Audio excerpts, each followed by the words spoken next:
Donc ça c'est permis. C'est pourquoi le prophète Mohammed sallallahu alayhi wa sallam, c'est bien dans le Sahih Muslim, le hadith de Salama, si je ne m'abuse, qui disait que le prophète, il n'y a pas quelque chose, elle n'a pas vu le prophète Mohammed sallallahu alayhi wa sallam permettre quelque chose dans ce que les gens disent, dans les paroles des gens, dans le mensonge, etc. Si ce n'est dans 3 choses. Et elle a dit quoi? La guerre, lorsqu'il faut aider, réconcilier, pardon, 2 frères ou 2 personnes ou 2 groupes qui sont en conflit. Troisièmement, l'homme et la femme. C'est-à-dire, l'homme, il est permis pour lui de mentir à sa femme dans le mariage. Il est permis à la femme de mentir à son mari. Mais on va expliquer ça aussi, parce que beaucoup de gens aussi comprennent ça mal. Ce hadith dans Sahih Muslim, a eu l'exception de 3 choses ici. Il est permis de mentir, parce que le mensonge, c'est que le mensonge c'est haram. Ça fait partie des grands péchés d'ailleurs. Il y a des hadiths qui sont venus durs là-dessus, et qui nous avaient montré le châtiment de celui qui ment. Donc ça c'est clair, c'est interdit. Mais sauf que le mensonge, il y a des exceptions. L'islam a accepté certains cas. Et parmi ces cas, nous avons 3 cas qui ont été acceptés. Pendant la guerre, c'est un. Deuxièmement, si on veut arranger entre 2 personnes, par exemple, 2 frères, ils ont des conflits. Toi tu viens voir, par exemple, Mohammed a un conflit avec Ibrahim. Tu viens voir Mohammed, tu dis, Mohammed, Ibrahim a dit qu'il demande des excuses, vraiment, il veut que tu lui pardonnes, etc. etc. Et tu viens voir Mohammed, tu dis, Ibrahim aussi a dit la même chose, il dit qu'il te pardonne. Alors qu'ils ne t'ont pas dit ça. Et quand les 2 vont se rencontrer, ils se font le salam. Pourquoi? Parce qu'ils ont déjà l'information que l'autre est venu demander pardon, etc. Alors qu'en réalité, ça ne s'est pas passé. Ils vont se saluer. Est-ce que vous voyez un peu? Donc ici, toi tu as menti ici. Pour faire quoi? Pour les réconcilier. Ça c'est permis. Et aussi entre l'homme et la femme. Il est permis à un homme de mentir à sa femme. Mais il est permis à un homme de mentir à sa femme dans quoi? C'est là où les gens s'embrouillent.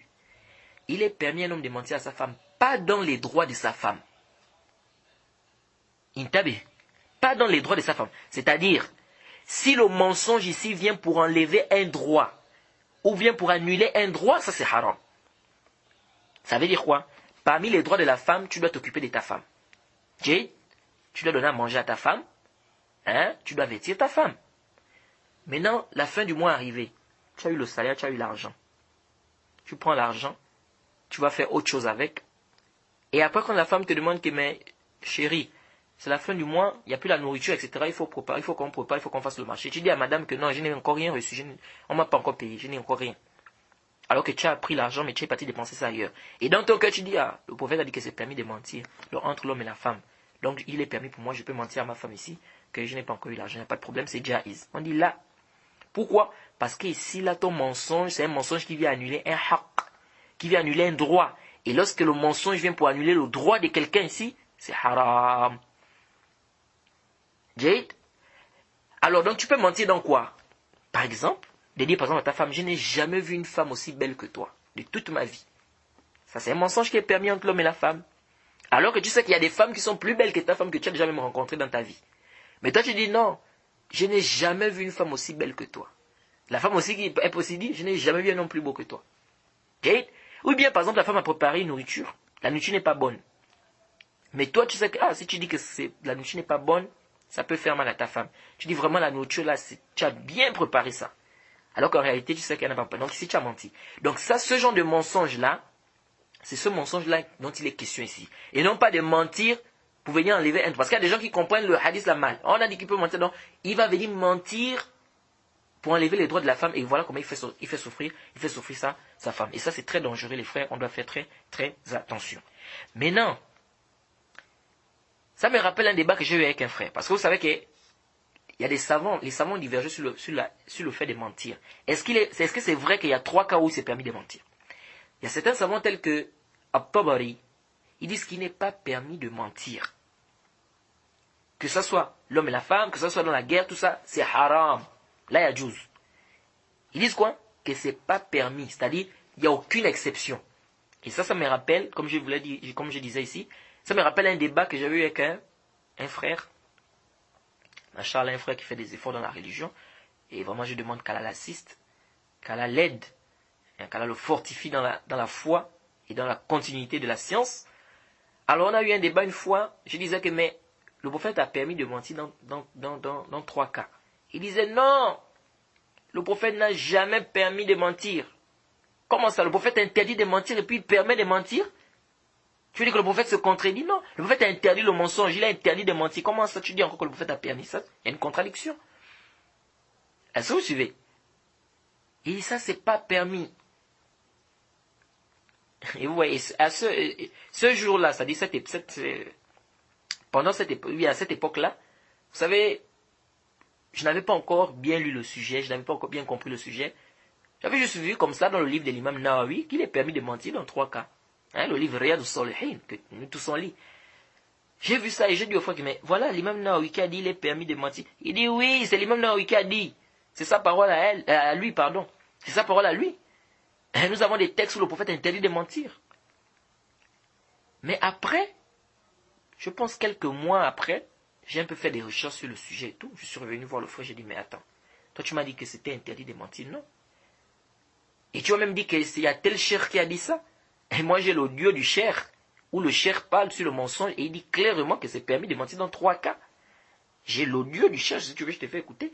Il m'a dit, ah ouais, en fait, tu m'avais pas compris. J'avais dit ça parce que tu vois, on était devant certaines personnes, donc tu vois, si je disais que c'est permis, tu vois un peu, donc voilà pourquoi j'avais dit que c'est pas permis. Est-ce que vous suivez? Et en fait, il y a un khilaf entre les savants en réalité. Est-ce que vous voyez? Il y a des savants qui disent que c'est pas permis, même dans les 3 cas-là, c'est pas permis. Pourquoi? Ils disent en fait que ce qui est permis, c'est ce qu'on appelle la tawriya. Donc ils expliquent le hadith où on dit que le prophète a permis de mentir dans 3 cas-là. Ils disent ici, non, le sens qui est voulu ici par mensonge, c'est pas le mensonge. Ici, c'est la tawriya. La tawriya, on a déjà expliqué c'est quoi? C'est-à-dire, c'est de faire croire à quelqu'un quelque chose. C'est-à-dire que tu utilises un terme qui a plusieurs sens. Et il y a un sens peut-être qui est plus apparent dans ce mot-là, ou dans ce terme-là. Et toi, tu vises un autre sens, c'est-à-dire un autre sens que celui qui t'écoute, n'est-ce pas, comprend. Et on a donné un exemple ici pour facilement faire comprendre. On a dit, par exemple, on a pris le cas de frère. Tu dis à quelqu'un, par exemple, que tel c'est mon frère. Alors que toi, quand tu dis frère de sang.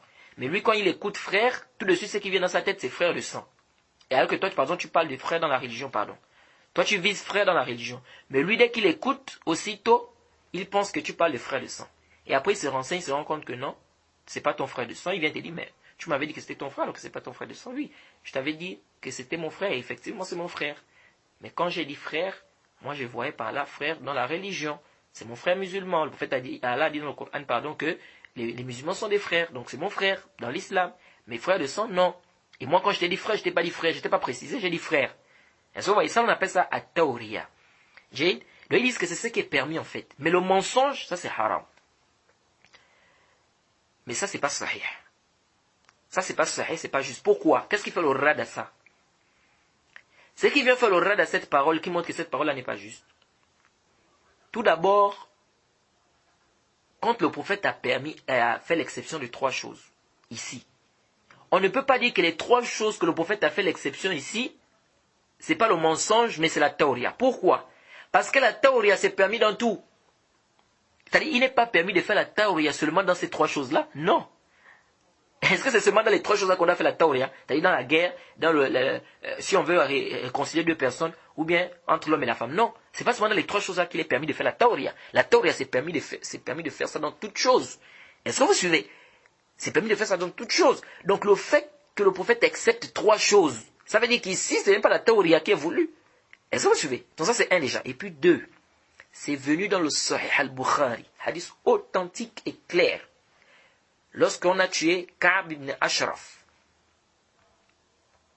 Ka'b ibn Ashraf, lorsqu'on l'a tué, les compagnons ont fait ce qu'on appelle le mensonge. Mohammed ibn Maslama et tout le reste. Et je crois qu'on avait même déjà parlé de ça dans nos cours de la biographie du prophète. Ils ont menti. Et ils ont même demandé la permission au prophète de le faire. Donc le hadith, c'est dans le Sahih al-Bukhari. C'est un hadith qui est clair. Même si on entend des gens qui disent, non, en fait, ici, c'était pas un mensonge. Non, si vous lisez le hadith, les frères, vous voyez clairement qu'ici, c'était le mensonge. Ça n'a pas de débat. Donc, venez dire, et ça c'est normal, c'était ici, ça rentre dans le cadre de la guerre. C'est permis de mentir quand il s'agit de guerre. Donc ici, là, venez dire aux gens que non, il n'est pas permis de mentir dans tous les cas. Là, donc ce qui est juste, c'est qu'il est permis. Le hadith est clair dans le Sahih Muslim. Le prophète a permis de mentir dans 3 cas. Donc, le mensonge, il est haram, oui, mais dans 3 cas, il est permis, il est licite. Donc, et puis, venir dire, comme le frère l'avait dit, que le prophète ne peut pas interdire et permettre, non. Nous avons ce qu'on appelle des exceptions dans l'islam. La bête morte, par exemple, c'est illicite, c'est haram. Mais l'islam nous a fait une exception. Des bêtes mortes de la mer, par exemple. Donc quelqu'un vient dire non, mais comment l'islam interdit les bêtes mortes et puis vous dites que c'est permis de manger les bêtes mortes de la mer, donc vous contredisez. Là, on dit là, mon frère, il n'y a pas de contradiction, c'est toi qui ne comprends pas. L'islam interdit, oui, de manger les bêtes mortes, mais l'islam a fait une exception, sauf les bêtes mortes de la mer. Est-ce que vous suivez? Donc l'exception ici, il n'y a pas de problème. Donc l'islam interdit le mensonge, oui, mais l'islam a fait une exception dans ces 3 cas-là. On accepte ce que l'islam a accepté, et on laisse ce que l'islam a laissé. Est-ce que vous suivez? Donc ça c'est très important pour nous de comprendre. Donc on ne doit pas venir apporter des falsafats, apporter des philosophies, de vouloir venir philosopher ici, pour venir dire des choses bizarres. Donc c'est pourquoi l'imam Shawkani dit il est permis de mentir dans la guerre, il est permis de ruser, ou de faire des ruses, quand il s'agit de quoi? De guerre.